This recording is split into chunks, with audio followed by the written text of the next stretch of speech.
Hello guys, welcome back to my channel Wang Xian forever love.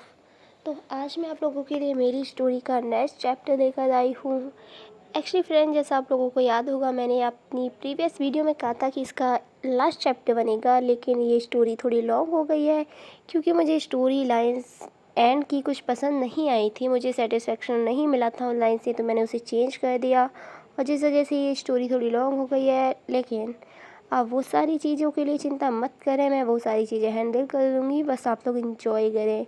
और enjoy करने के लिए मेरे चैनल को सब्सक्राइब कर लें, बेल आइकन को प्रेस कर दें, वीडियो को लाइक ज़रूर से कर देना एंड कमेंट बॉक्स में ज़रूर बताना कि आप लोग मेरे साथ कितना ज़्यादा इन्जॉय करते हैं। मैं इंतज़ार करूँगी आप लोगों के कमेंट का। तो अब हम स्टोरी की तरफ चलते हैं। जैसा हमने प्रीवियस वीडियो में देखा था, वांग जी जिसने वीन को पूरी मीडिया के सामने किस किया था और वो उसे लेकर वहाँ से भाग गया था। जब विंग और वांग जी उस हॉल से बाहर निकल जाते हैं तो मीडिया वाले आपस में गॉसिप करने लग गए थे और उनके मन में जो भी आ रहा था वो बस बातें बना रहे थे। एंड दूसरी तरफ वांग जी विंग को पकड़ के लेके आता और अपनी कार के अंदर बस फेंक देता है उसे। और विंग जो बस शॉक था वांग जी के हर एक रिएक्शन से। वांग जी जो विंग को कुछ भी सोचने देने का मौका ही देना नहीं चाहता था, वो बस उसके ऊपर आता है और उसे किस करने लगता है।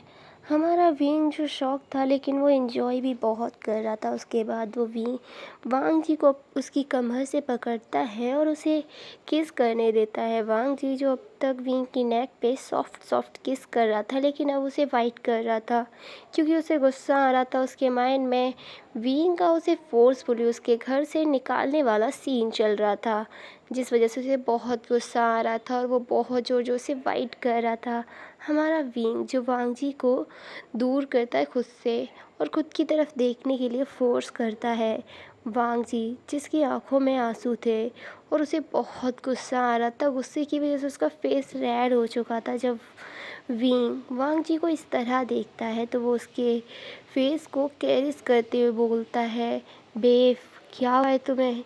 तुम इस तरह से रोते हुए बिल्कुल अच्छे नहीं लगते हो, पर तुम क्यूट लग रहे हो। एंड जब वांग जी ये सुनता है तो वो उसके चेस्ट पे मारते हुए बोलता है, वी तुम बहुत बुरे हो, तुम भी बाकी लोगों की तरह ही हो, तुम्हें मुझसे कोई प्यार नहीं है ना? तुम ऐसा क्यों बोल रहे हो वांग जी? मैं तुमसे बहुत प्यार करता हूँ, खुद से भी कई गुना ज़्यादा। अगर तुम्हें मुझसे इतना ही प्यार है तो तुमने मुझे खुद से दूर क्यों किया? जब मैं तुम्हारे साथ नहीं रहना चाहता था तो तुमने फ़ोर्स किया मुझे, मेरी मर्ज़ी के बिना खुद के पास रखा, और जब मैं हकीकत में रहना चाहता था तो मुझे खुद से दूर कर दिया। एक बार भी मुझसे मेरी परमिशन नहीं ली। तुम हमेशा अपने मन की करते हो। एक रिलेशनशिप में ऐसा बिल्कुल नहीं चलता। रिलेशनशिप, मैं तुमसे जो पूछ रहा हूँ ना उसका जवाब दो। तुमने मुझे खुद से दूर क्यों किया? तुम मेरी बातों को पकड़ के ना टॉपिक चेंज मत करो। वांग जी मैं तुम्हें नहीं बता सकता। तभी वांग जी जो विंग के लिप्स को वापस किस करने लगता और वो उस पर किस कम वाइट ज़्यादा कर रहा था और उसने उसे इतना ज़्यादा वाइट किया था कि उसके लिप्स से ब्लड आने लगता है। हमारा विंग जो वांग जी को दूर करते हुए बोलता है, ओके तुम एक खरगोश की तरह बिहेव कर रहे हो, देखो तुमने मुझे कितनी ज़ोर से वाइट किया है। ये कहकर विंग अपनी नेक दिखाता है, वहाँ पर एक लव बाइट से ब्लड आ रहा था। और विंग जो बोलता है, वांग जी तुम मुझे ऐसे ही मारना चाहते हो क्या? आई एम सॉरी विंग, मैं बिल्कुल ऐसा नहीं करना चाहता, पर मुझे गुस्सा आ रहा है, मुझे बस कंट्रोल नहीं कर पा रहा हूँ, प्लीज़ मुझे बता दो। मैं मैं तुमसे कभी कोई सवाल नहीं करूँगा।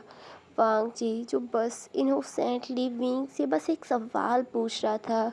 विंग जब वांग जी के फेस की तरफ देखता है तो वो उसे हक कर लेता है एंड बोलता है, जब तुम्हारा किडनैप हुआ था तो मैं बहुत टेंशन में था और मैं दूसरे रूम में चला गया था। उसके बाद मेरे फ़ोन पे एक मैसेज आया। अब हम यहाँ से एक छोटा सा फ्लैशबैक देखते हैं। विंग जो टेंशन की वजह से विंडो के बाहर खड़ा हुआ था और वो मोन की तरफ देख रहा था, लेकिन तभी उसके फ़ोन की नोटिफिकेशन आती है और जब विंग उसे देखता है तो वो काफ़ी ज़्यादा टेंस हो गया था क्योंकि उसमें लिखा हुआ था, अगर तुम 2 घंटे के अंदर इस जगह नहीं पहुँचे तो लेन सिचेन और लेन कुरजैन की जान चली जाएगी।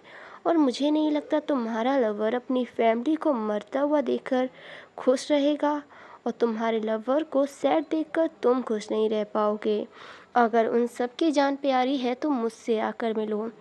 जब विंग उस मैसेज को पढ़ता है तो वह आधी रात पे ही किसी को बताए बिना और अकेला ही अपनी कार लेकर उस एड्रेस के लिए निकल जाता है। लगभग 1.5 घंटे ड्राइव करने के बाद वो फॉरेस्ट के बीच में बने हुए एक प्लेस पे पहुंचता है। वो ज़्यादा बड़ा नहीं था, एक छोटा सा ही घर था।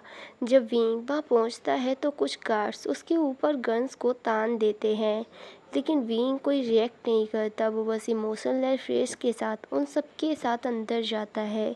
जब वो अंदर जाता है तो एक काउच के ऊपर एक अधेड़ उम्र का पर्सन बैठा हुआ था। उस पर्सन का ऑरा बहुत डेंजरस लग रहा था। उसके आसपास बहुत से गार्ड्स खड़े हुए थे जिनके हाथ में गन्स थीं। वो पर्सन जब विंग को देखता है तो वो अपनी काउच से खड़ा हो जाता है और वो विंग के आसपास हंसते हुए बोलता है, विभूषियान देखो, आज मैंने तुम्हें झुका ही लिया। इसलिए मैं कहता हूँ ये रिलेशनशिप वगैरह कुछ नहीं होता, ये बस कमजोरियाँ होती हैं, लोगों की बर्बादी का कारण होती हैं। तो मैं तुमसे ज़्यादा बातें नहीं करना चाहता, तो मैं सीधे से बता देता हूँ, अपना प्रोजेक्ट मुझे दे दो। और हाँ, अपने बॉयफ्रेंड को खुद से दूर कर दो अगर उसकी और उसकी फैमिली की जान प्यारी है। और एक और बात, लैन एम्पायर के साथ ना मेरी बहुत ज़्यादा डील्स हैं। अगर मैंने उन्हें फंसा दिया तो वो सब जेल के अंदर जाएंगे, तुम्हारा वांग जी भी। क्या ऐसा चाहोगे तुम? विंग जो उस पर्सन की तरफ देखता है, उसकी आंखों में बहुत गुस्सा था लेकिन एक बेबसी भी थी, वो कुछ नहीं कर सकता था। विंग जो अपना हाँ में सिर हिलाता है और बोलता है, मैं तुम्हें वॉर्न कर रहा हूँ, तुम उनके साथ कुछ भी नहीं करोगे। तभी वह रोहान जो बोलता है, डोंट वरी विभूषियान, जब तक तुम मेरी बात मानोगे मैं तुम्हारी फैमिली के साथ कुछ नहीं करूँगा। विंग जो गुस्सा अपने अंदर महसूस कर रहा था और एक अलग सी बेबसी, वो खुद को आज वीक महसूस कर रहा था, वो खुद को कमज़ोर और बेबस महसूस कर रहा था क्योंकि वो अपने प्यार पे, उसकी फैमिली पे आने वाले डेंजर को कंट्रोल तक नहीं कर सकता। आज तक कोई भी उसकी तरफ आँख उठाकर देखने की हिम्मत नहीं करता, लेकिन आज वो उस इंसान के प्यार को मारने की धमकी दे रहा है और वो कुछ भी नहीं कर पा रहा।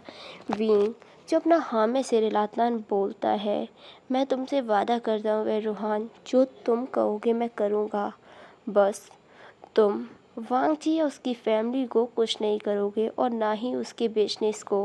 और उसके बाद विंग वहाँ से आ गया था और उसने वांग जी को खुद से दूर कर दिया। और वह रोहान इतने दिनों तक विंग को कंट्रोल कर रहा था एंड वह रोहान ने ही विंग को फोर्स किया था कि वो वांग जी की किडनैपिंग के इंजाम में जेल में चला जाए। और यही रीज़न था कि विंग ने मीडिया वालों के सामने ये कबूल किया कि उसने ही वांग जी को किडनैप किया था। लेकिन वांग जी ने वहां आकर वह रोहान के पूरे प्लान को ही चौपट कर दिया था, उसने सारा प्लान बिगाड़ दिया था वह रोहान का, जो कुछ भी वह रोहान चाहता था। अब हम प्रेजेंट में देखते हैं वांग जी जिसकी आंखों से आंसू आ रहे थे और वो विंग को टाइटली हक कर लेता है एंड बोलता है, विंग प्लीज़ मुझे माफ़ कर दो, मैं ना तुमसे प्यार करने को कर ही नहीं सकता, मैं एक अच्छा लाइफ पार्टनर बन ही नहीं सकता। तुमने हर चीज़ मेरे लिए की, लेकिन तुम्हारे हर एक एक्शन पे मैं तुम्हें गलत समझता रहा। मैंने हर बार यही समझा कि तुम मुझसे अब प्यार नहीं करते, तुमने बस मुझे अपने सेटिस्फेक्शन के लिए किडनैप किया था और जब तुम्हें वो मुझसे नहीं मिला तो तुमने मुझे खुद से दूर कर दिया। प्लीज़ विंग मुझे माफ़ कर दो। तभी विंग जो वांग जी को खुद के आर्स में कवर करते हुए बोलता है, वांग जी मैं तुमसे बहुत प्यार करता हूँ, खुद से कई गुना ज़्यादा, और तुम्हारे लिए मेरा प्यार कभी कम नहीं हो सकता, बल्कि वो दिन पे दिन बढ़ता है और बढ़ता ही रहेगा। और हाँ, अब मैं तुम्हें हमेशा प्रोटेक्ट करूँगा, बस मुझ पे हमेशा ट्रस्ट करना और कभी भी मुझे बुरा मत समझना। और उसके बाद वो दोनों एक दूसरे को फिर से किस करते हैं। एंड दूसरी तरफ हम वांग जी के घर का सीन देखते हैं। लन कुरैन और लन सिचेन टीवी पे सारी चीज़ें देख रहे थे। उन्हें बहुत गुस्सा भी आ रहा था कि आखिरकार ये सब क्या हो रहा है। लेकिन अचानक से उनके घर के अंदर बहुत सारे गार्ड्स जो घुस जाते हैं और उन्हें देखकर लन कुरैन और लन सिचेन जो डर चुके थे, लेकिन उनके घर में गन्स थी, उनसे वो खुद को प्रोटेक्ट करने की बहुत कोशिश करते हैं। लेकिन एंड में वो गार्ड्स काफ़ी ज़्यादा थे और उन्होंने लन कुरैन और लन सिचेन को किडनैप कर लिया और वो उन्हें एक कार में डालकर कहीं ले गए। और उसके बाद विंग और वांग जी जब घर पहुंचते हैं तो वांग जी जब अपने घर की ऐसी हालत देखता है तो वो एकदम से टूट गया। उसे समझ ही नहीं आया कि घर के अंदर आखिरकार हुआ क्या है, क्या हो गया भाई ये सब। वांग जी जो पूरे घर में अपने अंकल और ब्रदर को ढूंढ रहा था, लेकिन विंग समझ चुका था कि ये सारी चीज़ें क्यों हुई हैं, आखिर किसने की हैं। विंग जो बोलता है, मुझे जिस चीज़ का डर था वांग जी वही हुआ, उसने किडनैप कर लिया। उसके मन का नहीं हो पाया तो उसने तुम्हारे ब्रदर और अंकल को किडनैप कर लिया। मुझे समझ नहीं आ रहा मैं क्या करूं। वो तुम्हारे अंकल और ब्रदर के साथ कुछ गलत ना कर दे। नहीं विंग, कुछ भी गलत नहीं होगा। तुम सुयांग को बुलाओ, तुम अपने गार्ड्स को बुलाओ। मैं पूरी कंट्री को बैंड करा दूंगा। मैं पूरी कंट्री को बंद करा दूंगा। ना कोई प्लेन यहाँ आएगा ना जाएगा। मैं सारे लोगों को सारी चीज़ें जहाँ हैं वहीं के वहीं करा दूंगा। तुम शायद भूल रहे हो, किंग हूँ मैं इस कंट्री का। इस कंट्री को मैं कंट्रोल करता हूँ। इस कंट्री में वही होता है जो मैं चाहता हूँ। उसके बाद वांग जी जो अपने रूम की तरफ भागता है और अपने रूम में से एक वॉकी टॉकी निकालता है और उस पर वो डायरेक्ट वहाँ के मेजर को फ़ोन करके बोलता है कि उसे पूरी कंट्री कंट्रोल करनी होगी। जो चीज़ें जहाँ जैसी चल रही हैं वो वहीं रोक देनी होगी, क्योंकि उसके अंकल और ब्रदर का किडनैप हो चुका है। जब मेजर ये सुनता है तो वो बहुत डर गया था। आखिरकार कंट्री के किंग के ब्रदर और अंकल किडनैप हुए हैं, कोई मामूली चीज़ थोड़ी नहीं है। पूरा पुलिस फोर्स बस 10 मिनट के अंदर पूरी कंट्री में फैल चुका था। उन्होंने हर जगह ट्रैफिक लगा दिया था, चेकिंग चल रही थी। दूसरी तरफ विंग ने भी अपने बहुत सारे हैकर्स और बॉडीगार्ड लगा दिए थे। 2 दिन की मेहनत के बाद उन लोगों को लन कुरैन और लन सिचेन का पता चलता है कि वो लोग कंट्री के एक बड़े से फॉरेस्ट में एक घर में कैद है। विंग जब ये सुनता है तो उसे लगा कि वो जिस घर में पहले गया था वही होगा, लेकिन जब लोकेशन चेक की जाती है तो वो प्लेस नहीं था। विंग जो अपने बॉडीगार्ड्स के साथ वहाँ पहुँचता है। वांग जी भी बहुत सारे पुलिस फोर्स के साथ था। पूरे घर को चारों तरफ से घेर लिया गया था। जो गार्ड्स बाहर खड़े हुए थे उन्हें मार दिया गया था, लेकिन वो लोग अंदर जाने से डर रहे थे। अगर उन्होंने अंदर जाकर थोड़ा सा भी इधर से उधर हुआ तो लन कुरैन और लन सिचेन की जान डेंजर में पड़ सकती है, इसलिए वो डर रहे थे। लेकिन किसी तरीके से विंग जो अंदर जाने की परमिशन ले लेता है पुलिस से और वो धीरे से अपने गार्ड्स के अंदर जाता है। और जैसे ही फायरिंग की आवाज़ आती है, पूरा पुलिस फोर्स जो अंदर जा चुका था और नेक देर के अंदर ही अंदर खड़े हुए हर एक इंसान की जान जा चुकी थी, सिवाय एक के जिसे विंग ने वहाँ से गायब करवा दिया था। दुनिया की नज़रों में वो पर्सन मर चुका था, लेकिन हमारे विंग के पास वो भी जिंदा है। हम आखिरकार बाद में देखेंगे कि विंग ने किस इंसान को किडनैप करवाया है वहाँ से।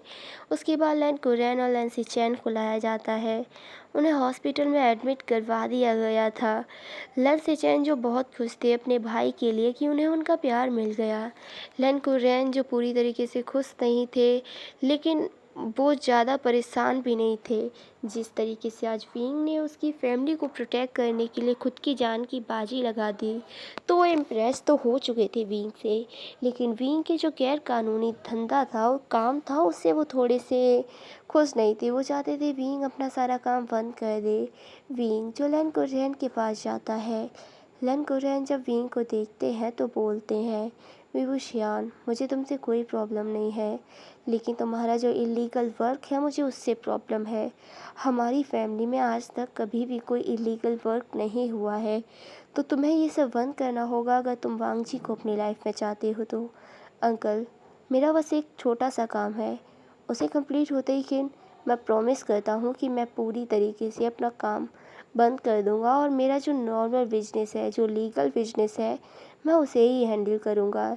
लन कुरैन भी जो खुश हो चुके थे एंड वो सारे लोग ही दूसरे दिन अपने घर वापस आ गए थे, उन्हें कोई सीरियस इंजरीज नहीं थी एंड वो लोग साथ में ब्रेकफास्ट करते हैं। और उसके बाद विंग जो घर से निकलने ही वाला था तभी वांग जी जो विंग को पकड़ते हुए बोलता है, विंग तुम कहाँ जा रहे हो?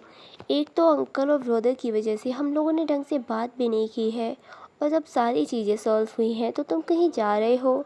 विंग जो वांग जी के चीक्स को कैरेस करते हुए बोलता है, वांग जी मुझे थोड़ा सा काम है, उसे कंप्लीट होते ही मैं वापस आ जाऊंगा। डोंट वरी बेब, तुम टेंशन मत लो।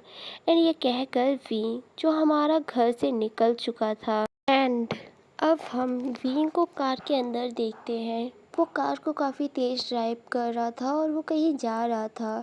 उसने सुयांग को कॉल करके कहा, वो पहुंच गया है ना वहाँ, उसे 2 मिनट के लिए भी शांति मत देना, उससे बस टॉर्चर करते रहो। उसकी गलतियों के लिए उसे रिग्रेट फील तो ज़रूर होना चाहिए।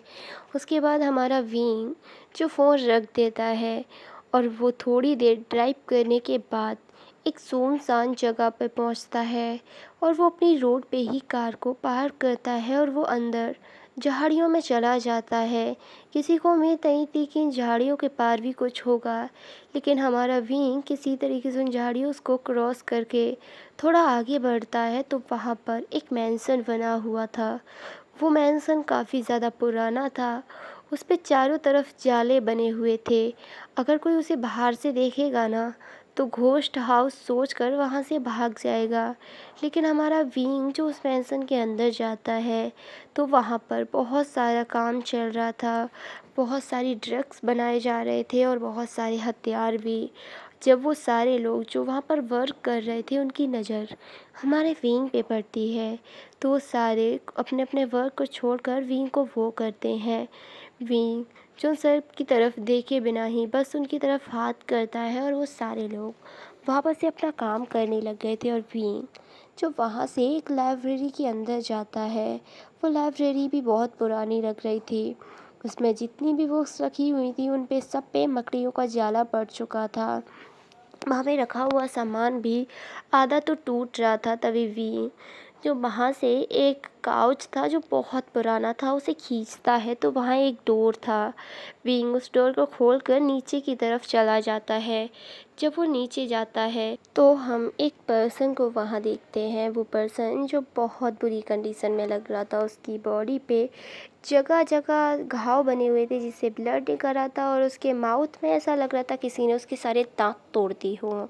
जब उस पर्सन की नज़र हमारे विंग पे जाती है तो वो आकर विंग के पैर पकड़ लेता है और रोते हुए बोलता है, विभूषियान प्लीज़ मुझे माफ़ कर दो, मेरी गलतियों के लिए मुझे माफ़ कर दो, मुझे जितनी सज़ा मिलनी थी मिल चुकी है, तुम मुझे कानून को सौंप दो, कानून मुझे सज़ा देगी मेरी गलतियों के लिए। जब विंग उस पर्सन की बात सुनता है तो उसे दूर एक किक करता है और वो पर्सन दूर जाकर गिरता है। जब उस पर्सन की नज़र विंग के फेस पे जाती है तो उसे समझने में बिल्कुल देर नहीं लगी थी कि आज से उसकी लाइफ के बुरे दिन शुरू हो चुके हैं।